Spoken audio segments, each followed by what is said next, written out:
ನಿನ್ನ ಬೇಸರಕ್ಕೂ ನನ್ನ ಕೋಪಕ್ಕೂ ಕಾರಣಗಳಿವೆ ಗೆಳತಿ. ಹೌದು, ನೀನು ಯಾರು? ಈ ಪ್ರಶ್ನೆಯನ್ನು ನನಗೂ ಕೇಳು. ನಿನ್ನ ಉತ್ತರವೇ ನನ್ನ ಉತ್ತರವೋ? ಹೌದು. ನಕ್ಕುಬಿಡು ಗೆಳತಿ. ಕೋಪದಿಂದಲೋ, ಬೇಸರದಿಂದಲೋ, ಕೊನೆಯದಾಗಿ ಪ್ರೀತಿಯಿಂದಲೋ ನಕ್ಕುಬಿಡು ಸಾಕು. ನಿನ್ನ ನಗು ನನ್ನ ಕೋಪವನ್ನು ತಣಿಸಬಲ್ಲುದು, ನನ್ನ ಸಮಾಧಾನ ನಿನ್ನ ಬೇಸರವನ್ನು ಹೊರದೂಡಬಲ್ಲುದು. ನಂಬುವೆ ಅಲ್ಲವೇ ಗೆಳತಿ? ಅದೆಷ್ಟು ಬಾರಿ ನಾನು ಕೋಪಿಸಿಕೊಂಡೆ, ನೀನು ಬೇಸರ ಮಾಡಿಕೊಂಡೆ, ನಂತರ ಸಮಾಧಾನ ಹೇಳಿ ನೀನೂ ಸಮಾಧಾನ ಪಟ್ಟುಕೊಂಡೆ. ಪ್ರೀತಿ ಎಂದರೆ ಇದೇ ಅಲ್ಲವೇ ಗೆಳತಿ? ಬದುಕನ್ನು ಸಂಭ್ರಮಿಸುವುದು ಹೀಗೆ ಅಲ್ಲವೇ ಗೆಳತಿ? ಕೋಪಕ್ಕೆ, ಬೇಸರಕ್ಕೆ ಸಾವಿರ ಕಾರಣಗಳಿರಬಹುದು. ಎಲ್ಲದಕ್ಕೂ ಮುಖ್ಯ ಕಾರಣ ಪ್ರೀತಿ ಅಲ್ಲವೇ ಗೆಳತಿ? ಆ ಪ್ರೀತಿ ಹೊತ್ತು ತಂದದ್ದು ನೀನೇ ಅಲ್ಲವೇ ಗೆಳತಿ? ಹೇಳು ಈಗ, ಕೋಪ ಯಾರು ತಂದದ್ದು? ಬೇಸರ ಯಾತಕ್ಕಾಗಿ? ಅಪ್ಪ ಅನ್ನುವ ಪಾತ್ರವೇ ನಮ್ಮಿಬ್ಬರಿಗೂ ಮರೀಚಿಕೆ. ಅದಕ್ಕೆ ಪುಸ್ತಕಗಳೇ ನಮ್ಮನ್ನು ಒಟ್ಟಿಗೆ ಸೇರಿಸಿರಬೇಕು.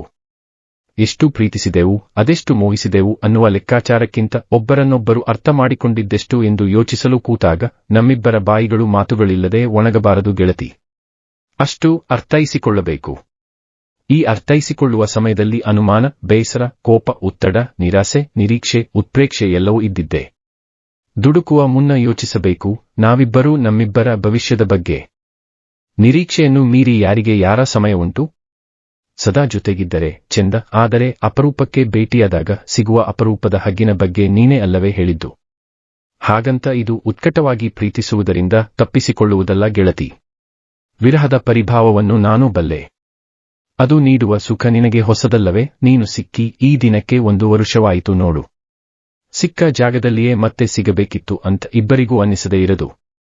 ಆದರೆ ಈ ಸಂಜೆ ಸಿಕ್ಕ ಒಂದು ಐಸ್ ಕ್ರೀಂ ಅದರ ಜಾಗ ತುಂಬುವ ನಾಟಕವಾಡುತ್ತಿದೆ ಅಂತ ಇಬ್ಬರಿಗೂ ಗೊತ್ತು.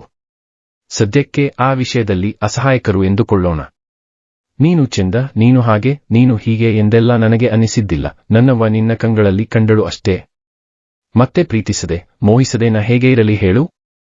ಅವನ ಮಡಿಲಿಲ್ಲದೆ ನಾ ಇರಬಲ್ಲೆ ಎಂದು ನೀನು ಯೋಚಿಸಿರುವುದಿಲ್ಲ ತಾನೇ? ಹಾಗಂತ ಪ್ರತಿದಿನವೂ ಅವ್ವನ ಧ್ಯಾನ ಮಾಡುವೆ ಎಂದು ಸುಳ್ಳು ಹೇಳಲಾರೆ ಗೆಳತಿ. ಅವ್ವ ನನ್ನ ಮೌನದೊಳಗಿದ್ದಾಳೆ, ನಾ ಮಾಡುವ ಕೆಲಸದಲ್ಲಿದ್ದಾಳೆ, ನನ್ನ ನಗುವಲ್ಲಿದ್ದಾಳೆ. ಅವ್ವನಲ್ಲಿ ನೀನು ಇದ್ದೀ. ನಿನ್ನ ಕನಸಲ್ಲಿ ಬರುವ ಅಮೂರ್ತ ಅಪ್ಪನೊಳಗೆ ನಾನು ಇದ್ದದ್ದು ನಿನಗೂ ಕಂಡಿರಬೇಕಲ್ಲವೇ ಗೆಳತಿ? ಊಟ, ತಿಂಡಿ, ಕಾಫಿ, ಜ್ಯೂಸು ಯಾರು ಕೇಳದಿದ್ದರೂ ಕುಡಿಯುತ್ತೇವೆ. ಸಿಗದಿದ್ದರೂ ಮಾತನಾಡುತ್ತೇವೆ. ಮುನಿಸಿನಲ್ಲಿಯೇ ಅರ್ಥ ಮಾಡಿಕೊಳ್ಳುತ್ತೇವೆ. ಅಕಾರಣ ಕೋಪದಿಂದ ಕಲಿಯುತ್ತೇವೆ. ಬದುಕು ಚಿಕ್ಕದಲ್ಲವೇ ಗೆಳತಿ? ನಿನಗೆ ನಾನು, ನನಗೆ ನೀನು, ಬದುಕಲ್ಲಿ ಮತ್ತೇನು? ಕೆಲವೊಮ್ಮೆ ಕೌತುಕದ ಬದುಕನ್ನ ದೂರದಿಂದಲೇ ನೋಡಿ ಸಂಭ್ರಮಿಸೋಣ, ಇನ್ನಷ್ಟು ಬೇಸರಪಟ್ಟುಕೊಳ್ಳೋಣ, ಮತ್ತಷ್ಟು ಕೋಪಿಸಿಕೊಳ್ಳೋಣ, ಮಗದಷ್ಟು ಬದುಕೋಣ. ಎಲ್ಲವನ್ನೂ ಪ್ರೀತಿಯಿಂದಲೇ ಮಾಡೋಣ. ಅವಳು ಯಾರು ಎಂದು ತಿಳಿದುಕೊಳ್ಳುವ ಆಸಕ್ತಿ ಇದ್ದರೆ ನಾವು 1 ವರ್ಷದ ಹಿಂದೆ ಭೇಟಿಯಾಗಿದ್ದ ಜಾಗಕ್ಕೆ ಹೋಗಿ ಸಿಸಿಟಿವಿಗಳಲ್ಲಿ ಹುಡುಕಬಹುದು. ಆ ಜಾಗ ಯಾವುದು ಎಂದು ತಿಳಿದುಕೊಳ್ಳಲು ಇನ್ನೂ 1 ವರ್ಷ ಕಾಯಬೇಕು.